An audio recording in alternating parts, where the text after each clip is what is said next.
My name is Dan Morrow. I'm the Criminal Operations Officer here in the province of Nova Scotia. Across Morrow's My name is Dan Morrow. I'm the Criminal Operations Officer here in the province of Nova Scotia. Across Morrow's 33 years of experience as a police officer with the RCMP, he says one case has stood out to him: the disappearance of Lily and Dec Sullivan, Nova Scotia siblings who went missing from their home in Pictou County back in May. From the outside looking in, this case seemed really rare to the public. Is it a rare one for officers as well? It's extremely rare. I've never seen it across my career. But while it's rare, what's the part that isn't rare is the complexity of the case, like why it's taking so long, because these investigations have to be done in a methodical approach. It started to generate a lot of national media attention and even international. Did the RCMP find that difficult to manage? Basically, anybody that was involved with that investigation felt that elevated level of concern. The case captured worldwide attention, putting the small community of Lansdowne Station on the map and officers under the microscope. Why do you think so many people from even other countries were so captivated by the details of their disappearance? Anyone who has children, obviously, from a parental aspect, it deepens that level of concern internally. What happens if it was my child, for instance? Just that initial reaction from a parental perspective would escalate that concern, obviously. Can you go over how many tips you've received thus far in the Jack and Lily investigation, as well as how many formal interviews have been conducted by RCMP? There's been 1,030 tips received, and approximately 86 formal interviews have been completed within the investigation as well. That's sitting down, interviewing a person, not something that's a casual conversation while we bump into somebody along the street. It's a sit-down, structured interview, obtaining what the person knows firsthand. There's also been roughly over 8,100 functioning videos that have been actually reviewed by the team that's supervising the investigation.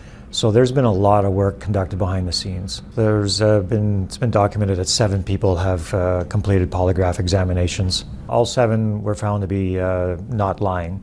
The case is still considered a missing persons investigation despite the involvement of major crimes. Would you say that this was the biggest case that Nova Scotia RCMP had to cover this year? Yeah, it's certainly one of the most prominent ones within the province in the past year.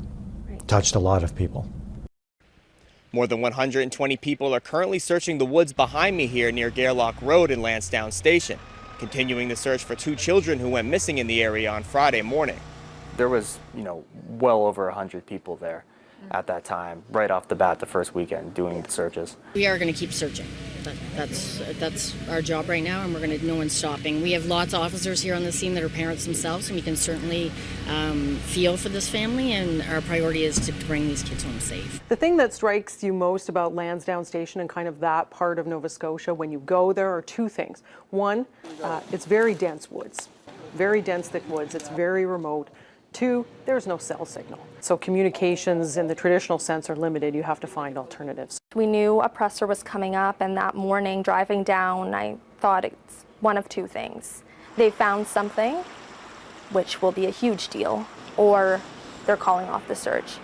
As of today, May 7th, the active search efforts to locate Lily and Jack will be scaled back. We asked the question, what are the chances that these kids are alive? And Staff Sergeant Robert McCammon kind of gave us the first inkling that this isn't going to end how we want it to. Based on the experts and the review of the facts, the inclement weather, the time frames, and their age, the likelihood that they're alive right now is very low.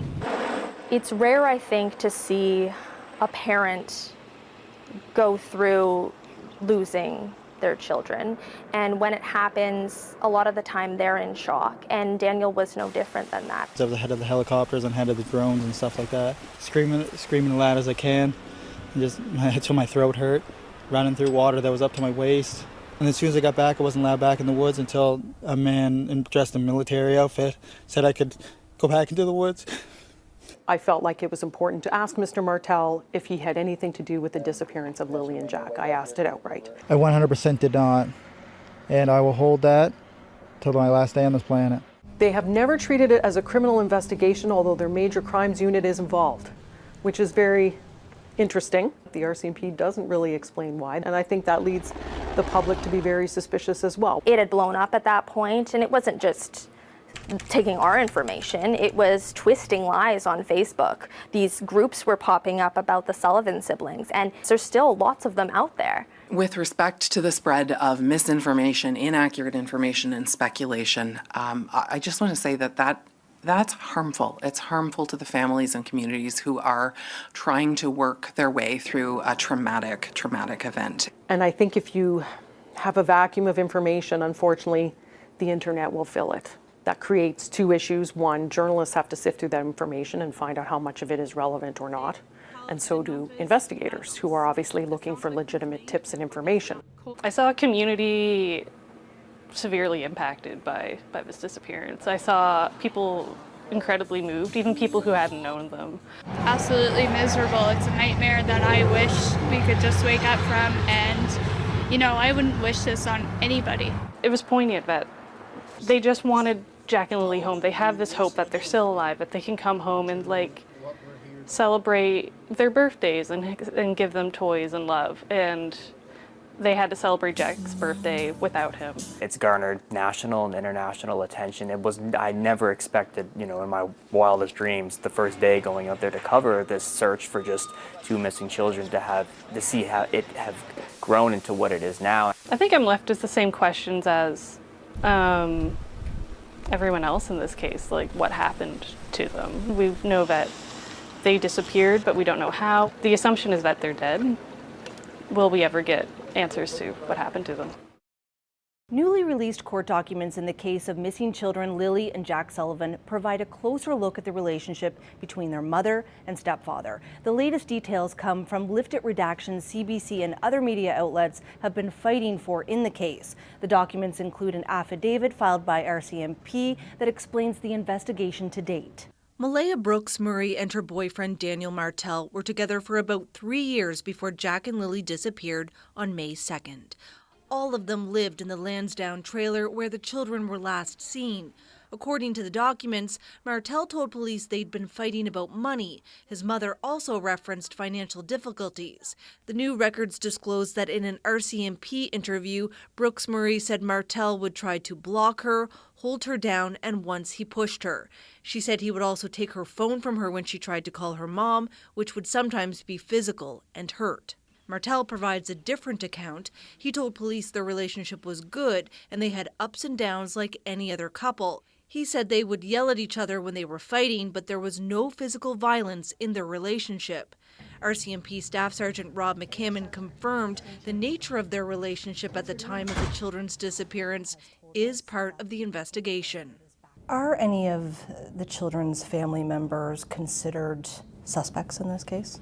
I wouldn't say anybody's a suspect. Again, we continue to gather information and whatever evidence that we are able to find, and we'll make our decisions based on that. But we are not in a position to really comment on suspects or anything like that at this time.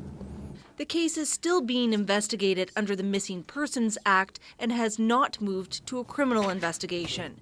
But in new submissions, the Crown noted that while there is currently no reasonable grounds to believe a crime has taken place, it could become criminal. When they state that there are no reasonable grounds for a criminal offense, what that really says to me is that there's currently not enough evidence to make an arrest for a crime, but a crime is not obviously being ruled out. It's a very important linguistic distinction. The documents also say RCMP are using technology-based investigative techniques which may provide information to support criminality and help find Lily and Jack.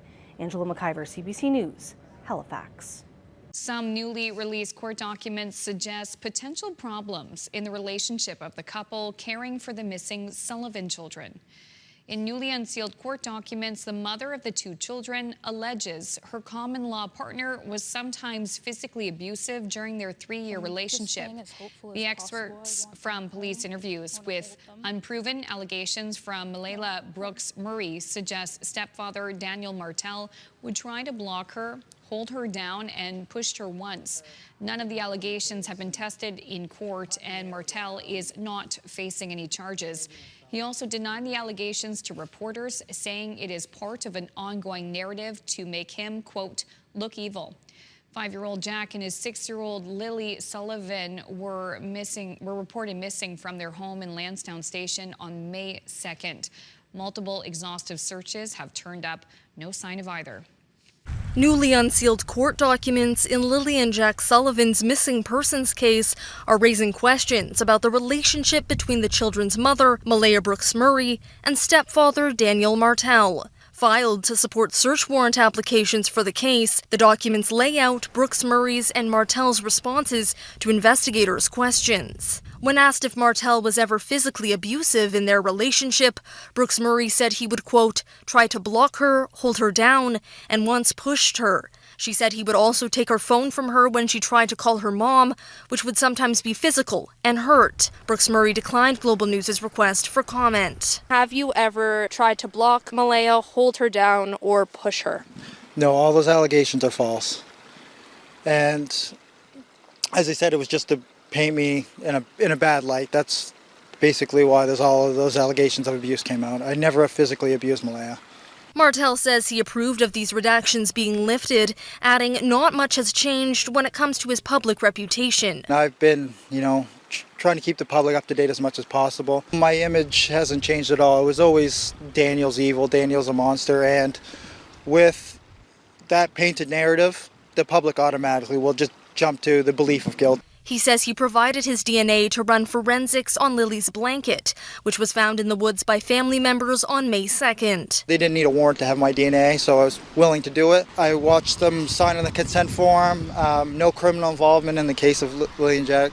So it was nice to see that, that box checked for no criminal involvement. I signed my name on the consent sheet. The disappearance of the Sullivan siblings is still being treated as a missing persons investigation, despite the involvement of major crimes. But when they do have a suspect and they dive into investigating that suspect or group of individuals, then it will pivot to a criminal investigation at that point. Ella MacDonald, Global News, Lansdowne Station, Nova Scotia. Daniel Martel is facing charges of sexual assault, and forcible confinement. Martel is the stepfather of missing children Lily and Jack Sullivan. RCMP have confirmed they arrested 34-year-old Martel on Monday. Police say the victim is an adult, but are not providing any more details. Martel was living with Lily, Jack, and their mother when the children went missing from his family home in Lansdowne, Nova Scotia last May. The woods surrounding the home was searched for days, and RCMP Major Crimes has been conducting an extensive investigation. But little is known about what happened to the children, and so far, the case has not turned criminal. Earlier this month, RCMP Staff Sergeant Rob McCammon said none of the children's family members are suspects. I wouldn't say anybody's a suspect. Again, we continue to gather information and whatever evidence that we are able to find, and we'll make our decisions based on that. But we are not in a position to really comment on suspects or anything like that at this time. The mysterious nature of their disappearance has garnered international media attention. Martel has spoken publicly about what happened that day and the months that have followed. Martel is due in Pictou Provincial Court on March 2nd. Ali Thompson, CBC News, Halifax. We learned Daniel Martel, the stepfather of Jack and Lily, the missing Sullivan siblings from Pictou County, faces charges not related to the children. Let's go right to CTV late anchor Bruce Frisco in the News Center. Bruce, details pretty sparse, but what do we know? Well, I'll tell you, Todd, as you say, very few details. We received some basic facts in an email this afternoon from RCMP, and we obtained some court documents about an hour ago. The arrest actually happened at the start of this week. So police arrested 34-year-old Daniel Robert Martel of Lansdowne on Monday, January 26th, around 11:30 in the morning. He is facing 3 charges, serious charges: assault, sexual assault, and forcible confinement. Court documents say the victim was an adult female, and the alleged incidents occurred on Gairloch Road in Lansdowne on December 1st, 2024. That's about 6 months before the children vanished from their home. Martel, I don't have to tell you, has been a very public face of this very high-profile story. He was living with the children's mother when they disappeared last May. He has spoken with reporters on several occasions and insisted he's done everything investigators have asked him to do, but he's also complained he's felt like he's been living under an unfair cloud of suspicion, especially in online groups. The Sullivan case, of course, has made headlines right around the world.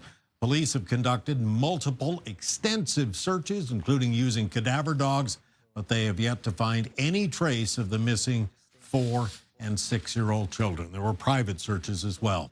We can tell you Martel has been released on a number of conditions, and he's due in Pictou Provincial Court on March the 2nd, so that's a little better than a month away. We also need to stress that none of these allegations have yet been proven in court, Todd. Right, you are. Okay, thank you, Bruce. And Bruce will have any new information between now and 11:30 in our late update tonight. Breaking news for you now. The stepfather of missing Nova Scotia children, Lily and Jack Sullivan, is now facing charges in an assault case involving an adult. Nova Scotia RCMP say Daniel Martel was arrested on Monday. Martel will appear in court again in March. He's the stepfather of 6-year-old Lily and 4-year-old Jack Sullivan, who disappeared from their rural home in Pictou County last May. The siblings are still missing, despite repeated and extensive search efforts. The stepfather of 2 missing Nova Scotia siblings is now facing charges of sexual assault and forcible confinement in an incident involving an adult. RCMP say 34-year-old Daniel Robert Martel was arrested Monday morning. He was released with conditions and is due back in court in March. Martel was in a common law relationship with Malaya Brooks Murray, the mother of Lily and Jack Sullivan. The children, who were aged 6 and 4 at the time, were reported missing on May 2nd, 2025 from their home in Pictou County.